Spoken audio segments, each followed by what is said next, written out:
Chris Newhan here, and I'm going to be going through the entire process of taking this character, whose name is Mad Pierre, uh, from drawing out the turns and all that stuff to doing a completed 2D grease pencil rig that will be similar to this character here. Anyway, follow along. It's near real time, all my uhs and pauses and all that stuff, and you'll actually see the entire process of me drawing. Enjoy. Hey everybody, Chris Newhan here. So I'm going to go through the entire process of building this character in Blender. I did these turns over a year ago. I don't really like any of the drawings, so I am going to largely ignore them in favor of just doing this purely within Blender.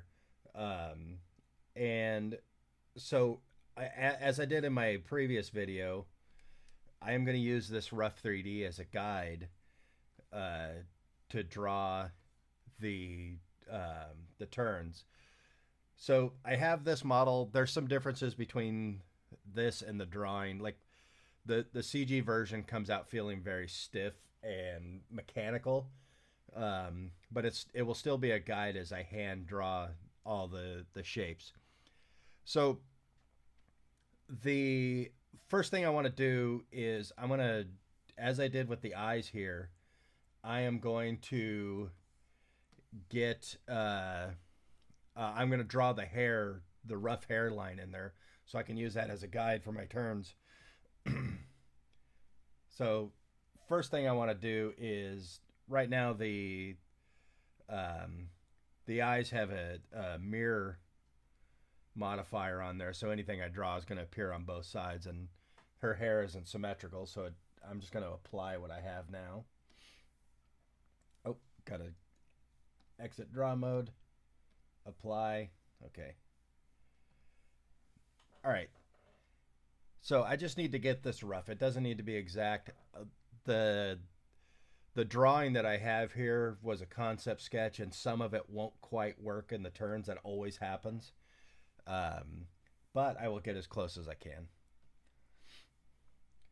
So I noticed that the part in her hair starts over to the side of her eyes, and my eyes in the 3D here are a little bit farther out than they are in the other one in the drawing.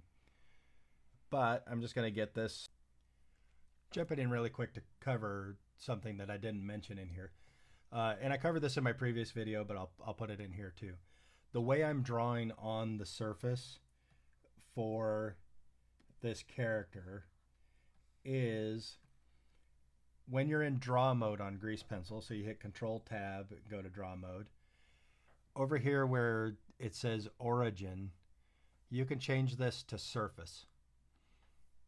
And the default height that it draws at is almost always way too high for my stuff.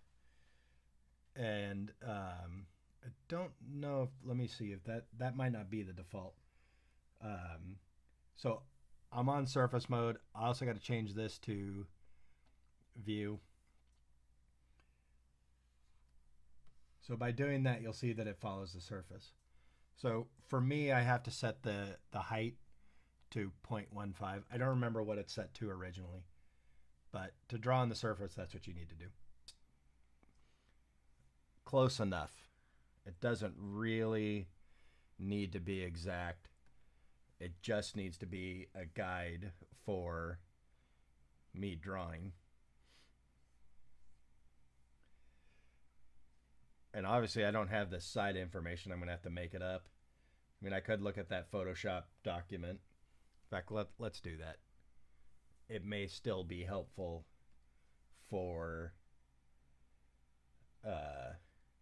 seeing how I solved some of this stuff before. Yeah, see, I don't like this drawing at all. That happens. I think in general, for me at least, I tend to not like anything I drew more than a couple years ago. and in many cases more than a month ago. I look at stuff that I drew from a couple years back, and I honestly don't know why I even bothered posting it. I genuinely can't fathom why I thought it was good enough. So obviously we're missing the height of her hair, but I'll sort that out as I draw it. I mean, I guess I could draw in space above it, but I don't think I'll need it. I'm actually going to... One thing I should have done is make this hair on its own layer, just for ease of doing other things. Because I think I want to shrink these eyes down a little bit.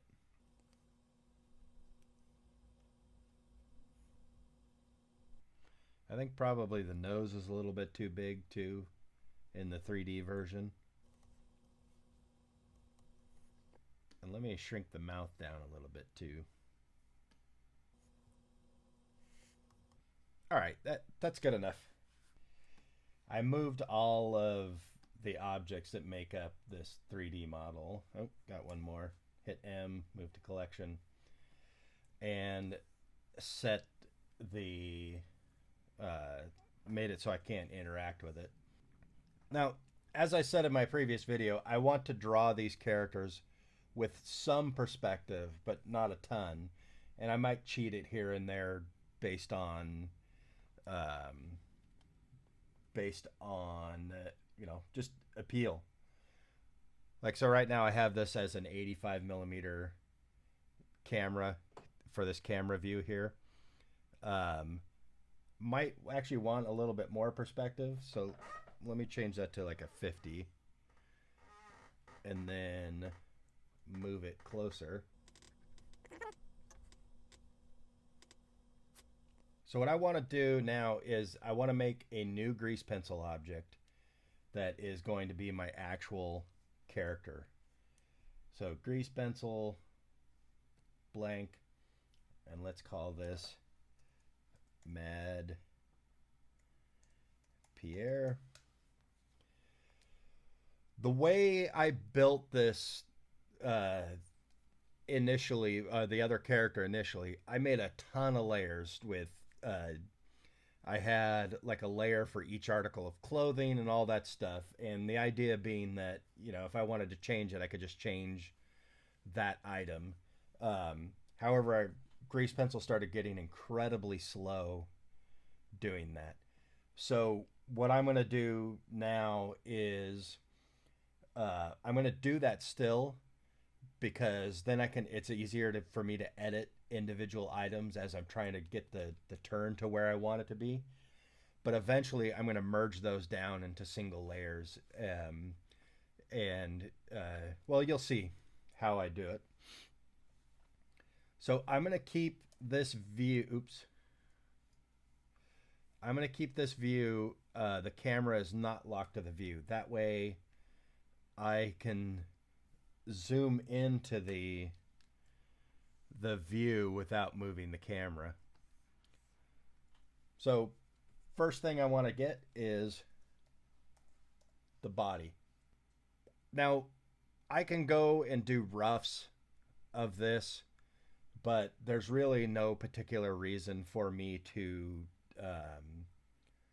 not go straight to the final line here, or an attempt at the final line, especially for the body. As I do the features, I may want to do roughs to try and just get them close without, you know, just trying to feel those volume changes as the thing goes around. But for the body, I actually use just one single line for the body, as opposed to the other features which have individual drawings for each position in the turn. For the body, it just makes sense. All right, so I made this body. I'm actually going to make this body underscore line, and I'm going to call this material outline. So that will be my material my outline material for all the objects. And now I'm going to go into draw mode. I want this drawing to always exist flat with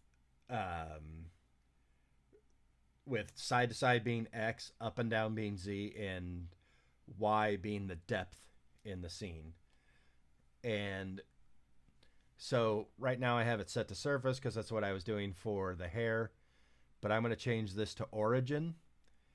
And if I do view, let me show you really quick. If you notice in this viewport, the 3D canvas is pointed or still facing camera, but over here it's facing camera. Well, if I draw a circle here, you'll notice that it's roughly flat there, but if I draw that same circle here, it is at a different angle. So I want everything to be at the same angle. So I'm going to change this to view plane, front, X and Z. So now, no matter which viewport I draw it in, it's always going to be flat along that X axis, or flat along the Y. All right, so I am going to take a stab at drawing her outline. And I'm going to trace the 3D form, but I don't want to get so hung up on it that, I'm sitting there super precise. I actually want the drawing style of Factions to not feel perfect. I don't want those like very measured lines, like say that I would get by drawing, by like using the line tools. I want it to feel hand drawn. And I also don't want to get too carried away with, like, I don't want to worry too much about trying to get one nice continuous line. I'm noticing my pen is a little bit fat, and I want, it took me a while to develop this technique. Instead of just trying to hold constant pressure and get in this very perfect line, I developed this technique of purposely varying the pressure slightly. It's something I saw guys like Jake Parker do, and it gives their drawing a more vitality, I guess, more liveliness to it. Which, quick side note, Shel Dorf, letterer for the Steve Canyon comic. He was a member of actually I think the founding member of the Southern California Cartoonist Society. That was his critique of my drawing when I was a teenager. It wasn't lively enough, and I was pissed at him, but he was 100% right. That happens. So I'm just going to start here. And remember, I'm drawing the body here. I'm not drawing the full character. So I'm going to ignore the clothes for now.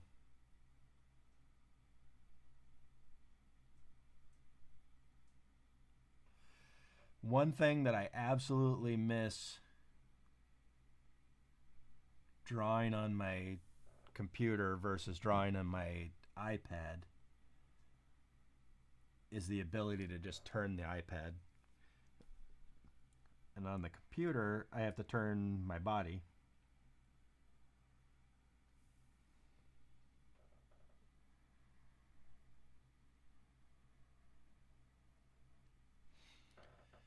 All right, let's see if I can hide that really quick. I think that outline works pretty good. So now I'm gonna, I could create the fill right now. Actually, let me do it. I'll just show. So I'm gonna create a new layer, and I'm gonna call this body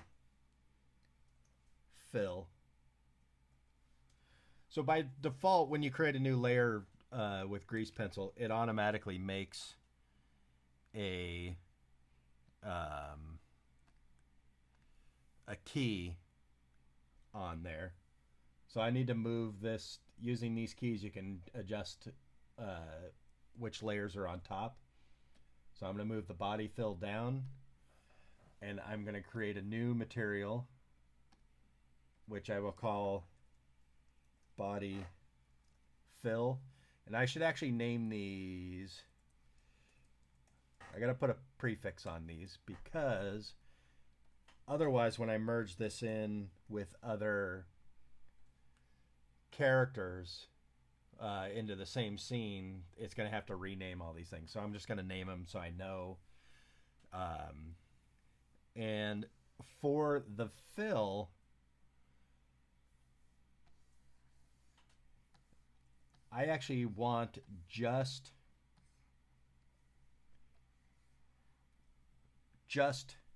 the color. I don't want a stroke. I just want color.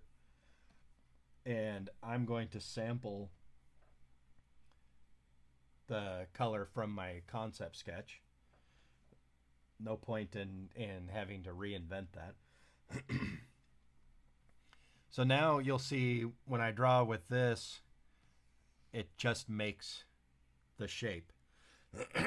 And anywhere you lift up, it just ends up creating a straight line. So all I have to do now is come in here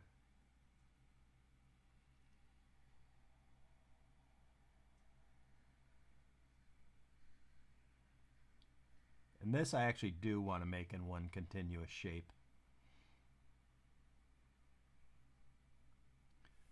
And I could make multiple shapes. It's not a huge deal, but I'd rather have it just be one continuous shape.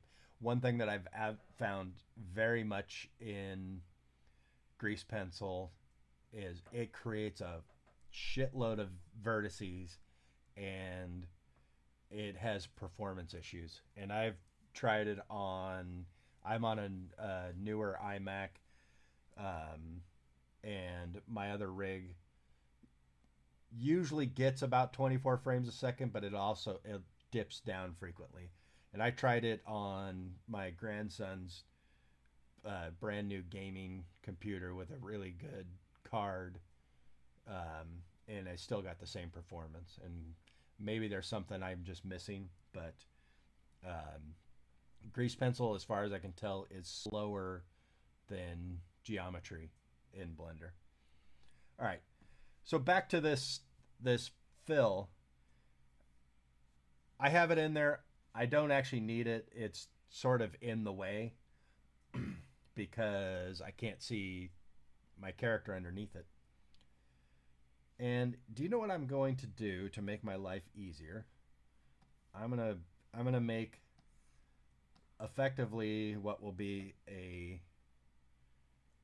sheet of tracing paper. So I'm just gonna make a plane and put it in. I'm just moving it, hitting Shift Y, so it only moves in X and Z. I am going to create a new material here. The most important thing though is alpha, blend, and I need to ramp this alpha down. And that's just gonna help fade out my 3D back there so I can see what I'm doing. Yeah, because it was getting hard to see some of these lines on top of the 3D. The other thing I'm going to do is I'm going to change these grease pencil lines to be something other than black. That way they're easier to see when I'm drawing black outlines over them. Oops. All right. All right, so now I'm going to move on to drawing the clothes. And as I said earlier, I'm going to start out drawing these in separate layers. That way when I want to edit something, it's easier. I don't have to, all I have to do is lock a layer with this little padlock symbol over here, and then I can adjust especially like if I want to do sculpt. I end up using the sculpting tool a lot to tweak little lines here. Like the fact that, here, I'll just show you. I'm on the body outline here, and I actually, because I traced the, the body fill already, I need to adjust that too. But I can just go into sculpt mode and use push. Actually, I'll use grab. Don't really know what the difference between the two is. I'm going to use F to resize this. And all I'm going to do is try and get this bottom to feel a little bit more symmetrical. And I'm not looking for perfection at all. But when I'm doing a turn, having those roughly symmetrical helps a lot, because you want to have that thing travel around, or the illusion of it traveling around. All right, that's good enough. Again, I don't want perfection. So I'm going to lock those two layers. Actually, I'm going to hide the fill so I can see through it. And I'm actually going to also, on the body line, take this opacity down just a little bit, so when I'm drawing these new shapes on top of there, it will look more, or it'll be less distracting. So I'm going to create a new layer, and I am going to call this shirt, and underscore line. So this will be the outline for my shirt. So exact same tool, I'm using the, or exact same shader. I'm going to use the Mad outline shader. And I'm going to come in here. Obviously this line is going to be covered by the shirt, by the scarf. But if there's ever a reason I want to have the scarf taken off, I have the drawing underneath there. And the way the shirt, the way I imagine what the shirt is it's got a low dipped top. Not a tank top, because she's wearing a long sleeve shirt, but so this outline on the outside of the shirt, I'm going to have it be just a bit outside of where the body outline is. And I may actually even bring that body outline in again with the sculpt tool, so it doesn't feel like she's getting too thick.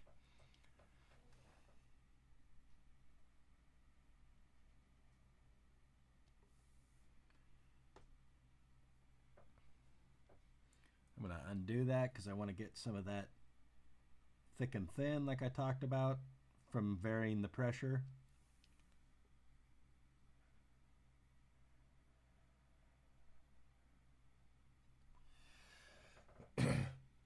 Now the thing I talked about putting that line on the outside, it doesn't really matter. I could always just delete whatever lines are underneath there. But I don't want to have to recreate them later if I want to make a version of her in a bikini or her underwear, or Factions is a rated R cartoon, so I may even need her nude at some point, and I don't want to have to go recreate the entire character if I delete all that geo. So let me draw the bottom, and I'm going to go slightly below the pant line, because the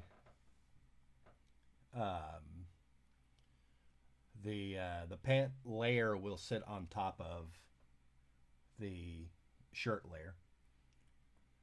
And in fact, let me just go straight into making pants line, and let me hide the shirt line so I don't have to look at it. trying to get that thick and thin while going around a curve is a little bit tricky. And especially, you can see here, I have to kind of come in here and sculpt this line a little bit. Same thing over here, it gets a little wonky. Now, one thing that I've found with drawing like this, it's a problem that doesn't exist when you're drawing on paper, but it exists in digital, is you may be tempted to zoom in super close to figure out this one detail, but I've found that my perception of line thickness gets changed. And sometimes I end up drawing things too thick, too thin, because I'm used to seeing that line at whatever thickness on screen. And when I'm super zoomed in, that thickness doesn't represent the same thing in the actual space, if that makes sense. So I'm going to do the belt now, and I'm going to do the belt as a separate layer for now. Again, I'll merge it eventually, but I want to be able to do all these things as separate layers. So as I'm doing the turn, it's easier for me to deal with just that one part without having to worry about all the other lines, especially when you go into edit mode and you're trying to select vertices and whatever. Can't quite see her belt buckle.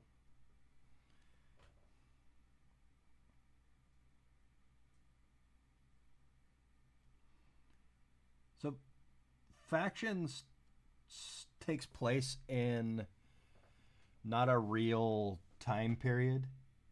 It's sort of a post-Cold or post World War II 70s-ish type of era. So the technology is of that era, not, there's no cell phones or anything like that. And the clothes, the fashion that of the characters is roughly based on that. Like Buck wearing a turtleneck with a blazer is a very 70s thing. Like if you watch a movie like, say, The Mechanic with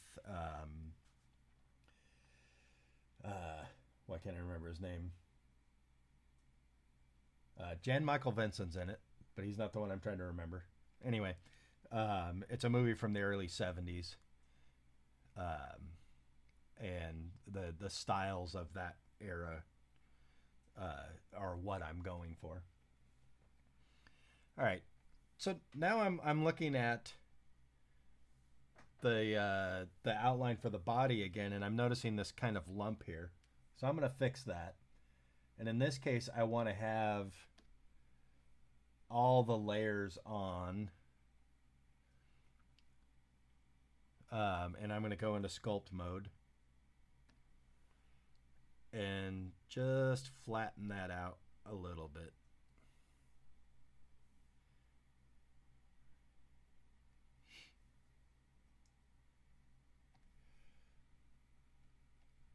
Turn all that stuff back off.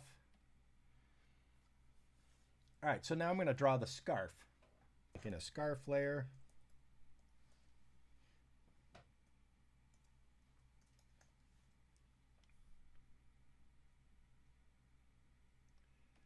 Locking all the layers below that.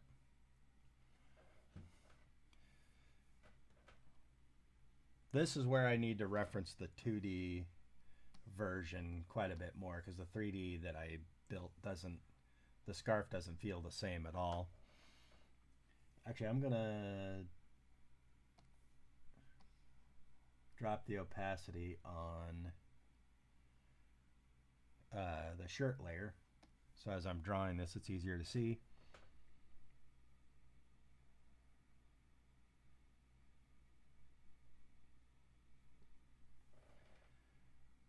And the way I drew the scarf in this concept sketch, it almost feels a little bit more like a hood, which is not what I intend.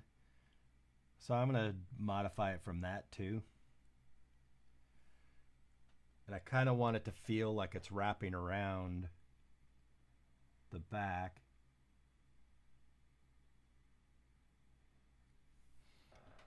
So I get that, and maybe that's even too wide, but there's an element of cheating in 2D cartoons. A cheating of the perspective, cheating of the faces.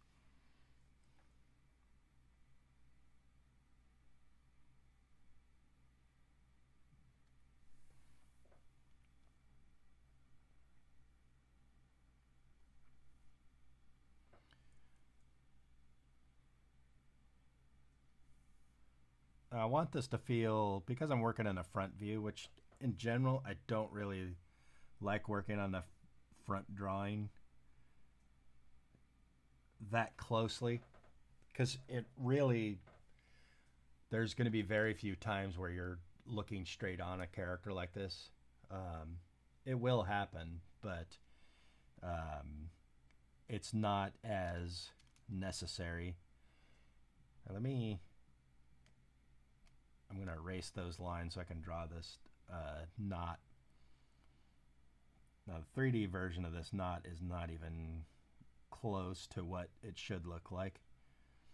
And I'm going to cheat a little bit of perspective into here.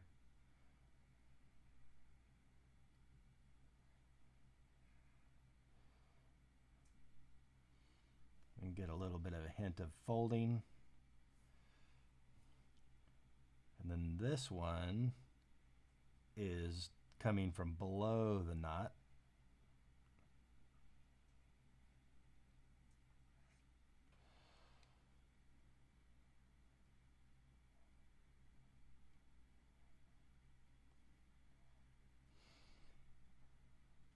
I actually don't, yeah, it looks fine. Okay, so I'm going to go quickly and make the fills for these different pieces, and then I'll move on to the breasts. So I need, below the shirt line, I need a layer that I'm going to call shirt fill. I'm going to make a new material that I will call shirt fill, mad underscore shirt fill. It is just going to be color, no outline, and I am going to sample the color straight from the art. Go back to my layer.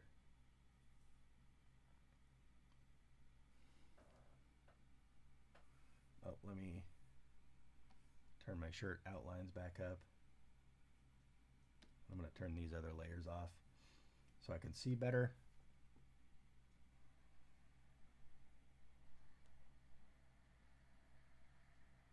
Oh, you can see that I missed.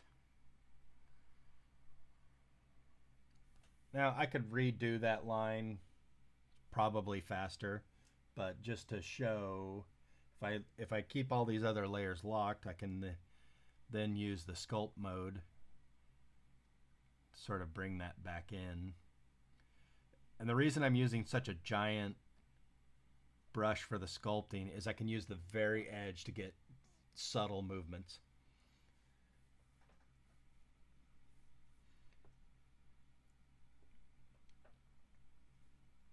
All right. So let me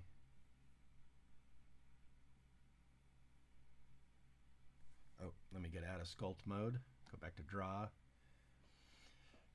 Oh, looks like I got a little bit of a gap down there at the base. Can just pull that out, go back to draw mode, and we got that. So now I can make a pants fill.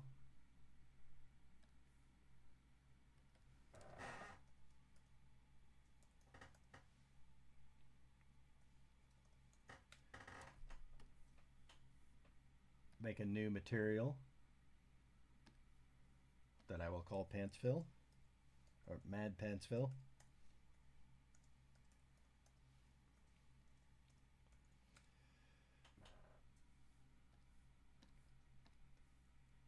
And I'm going to sample this color, even though it looks like it's black. I don't believe... Oh, no, that's showing up as pure black. I had thought that maybe I hadn't done it as pure black, but I did. So go into this pants fill, lock all the other layers. I need the pants line.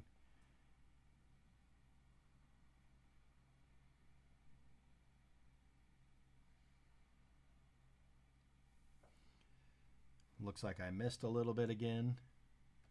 So go into sculpt mode.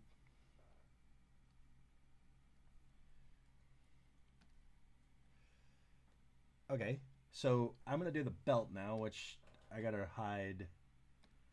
It'll be easier to hide the other things. So belt fill is a new layer, and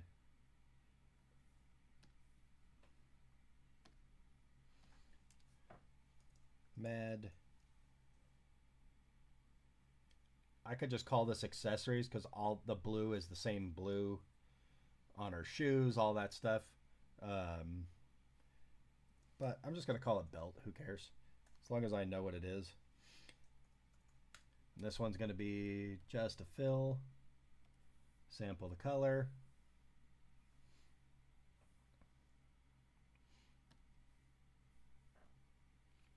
Need to turn on the belt outline. Turn off the shirt.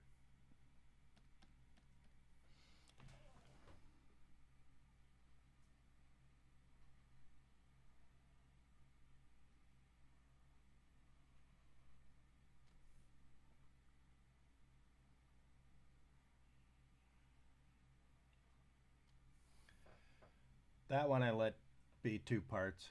It's not a big deal. I'm noticing some more gaps in my pants fill when the shirt layer is turned off. So let me lock everything but that, go back into sculpt mode.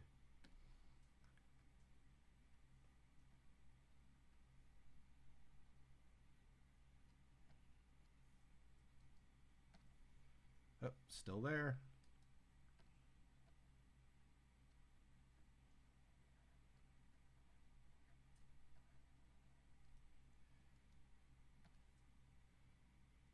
There, got that. All right, let's see where we are. I'm going to turn all this stuff on and... Oh, let me do the fill for the scarf.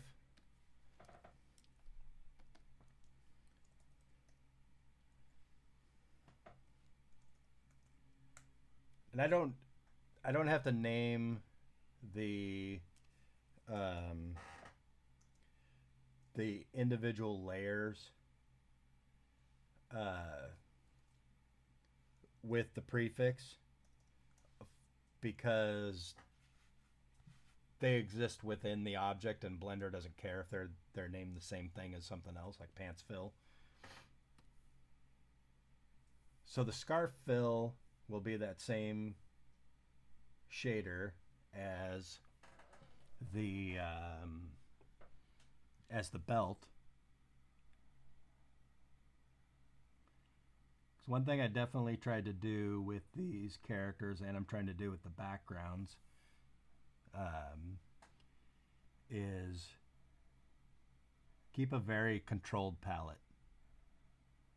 I don't want to put every color I can think of into these characters. You know, unless there's a reason for a particular character to have lots of color to them,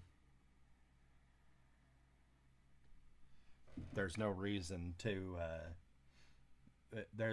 artistically I don't want that level of chaos because it gets harder to get them to look good against backgrounds. But if I know a particular scene is going to have this character and Buck and whoever else, then I know can take them in and choose my colors for the background and make sure that it works against that background color. And if they have tons of different colors, then that just gets harder. All right, so I have pretty much the body. I might do some more sculpting on the around the bottom of the sausage shape, but for the most part it's there. I think maybe some of my lines are too thick, especially on the scarf lines look a little too thick. And I can use the sculpt mode. If I go back into sculpt mode, I have this thickness, and it kind of makes it hard to, okay, and then I can just turn off the overlay. As I can come in here and use this thickness thing in the sculptor.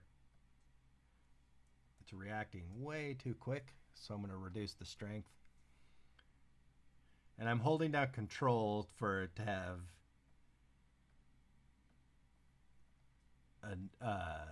to reduce the thickness rather than make it thicker.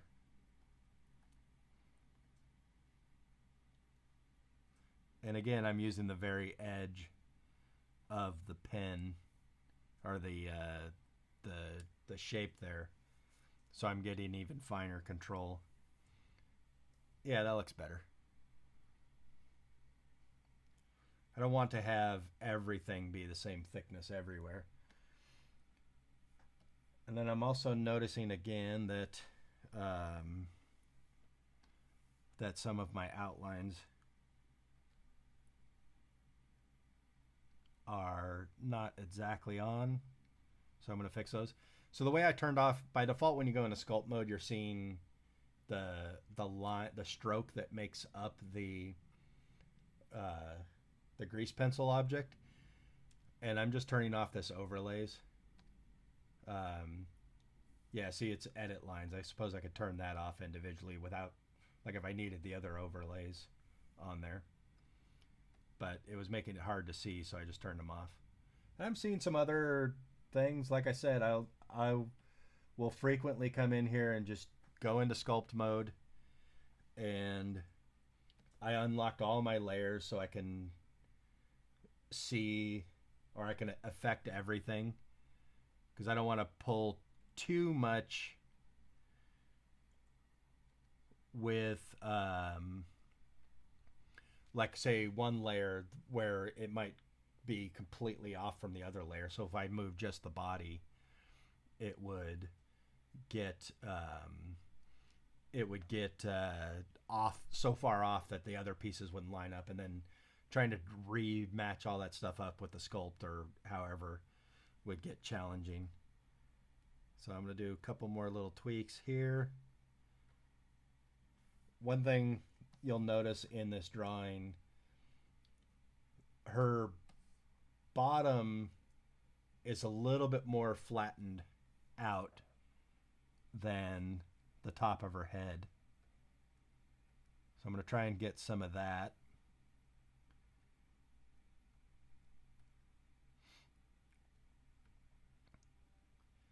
And she even somehow manages to feel slightly like she has hips, even though she doesn't. And I could try and get some of that, but I'm pretty happy with this.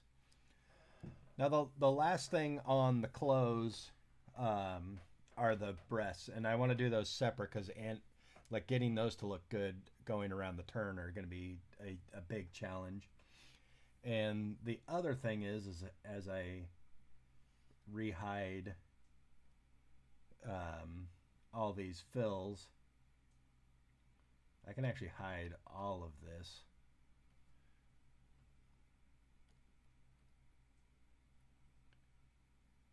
I made the 3D version of the breasts are too big for this character.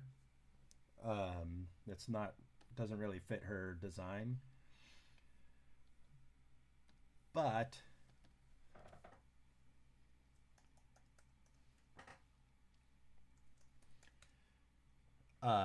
they'll still work as a guide. So let me switch back to the outline material. Oh, I'm still in Sculpt mode. Got to go back to draw.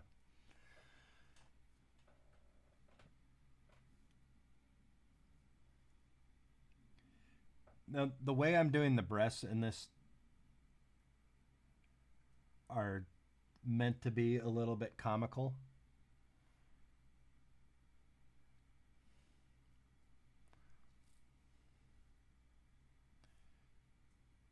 This is one case where I very much might duplicate, because this will be a challenge with my drawing skills to get these to feel even remotely symmetrical.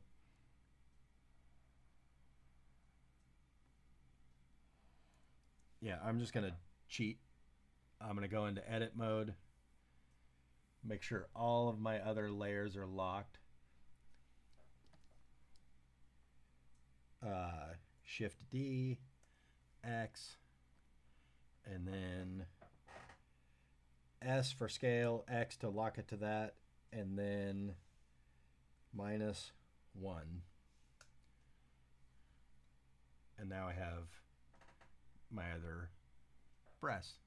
Although I'm not entirely sure I'm happy with that drawing. This is something that I'll definitely start roughing out.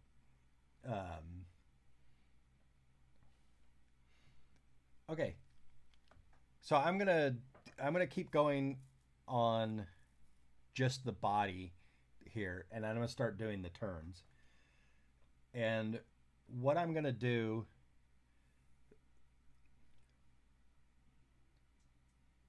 trying to think the best way to organize all this. Let me switch to doing the rough drawings for the turns.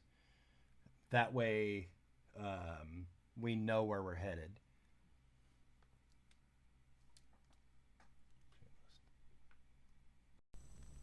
All right, I'm going to end the video there. The next video will show me roughing out the turns for this character for all the different body parts and items of clothing as it circles around the character. Let me know in the comments if you have any questions, anything that I covered that isn't quite clear.